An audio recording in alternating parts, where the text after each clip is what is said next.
Now, one interesting thing is that within organizations, security wasn't IT for a long time, and then as more people realized how important security was, then there's a role like a CISO or a CSO, which is great, and they'll have a security team. Just that those exist is a huge win for the security industry overall, that those CISO and CSO roles actually exist and that they're at the C level. But one thing is that we have a security team and it's siloed. How can one security team integrate security across a whole organization?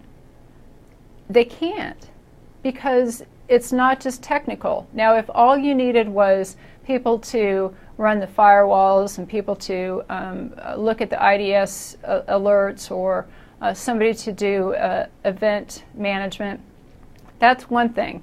But since this is a business and there's all these different types of risks that can happen in the different departments, one security team cannot understand all the business risks that can take place and the security risks and be able to control it. So security needs to be across the organization. And like I said before, there needs to be delegation, and that has to come from the senior level of it's not just the CISO's responsibility. It needs to go out to the different business managers or the department heads, and they need to know what we're talking about to a certain degree of how to identify risks, who to talk to about those risks.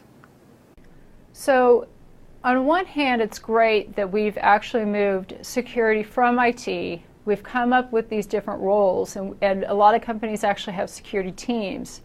But now we have to go a step further. We have to identify who's going to be responsible for security throughout the organization.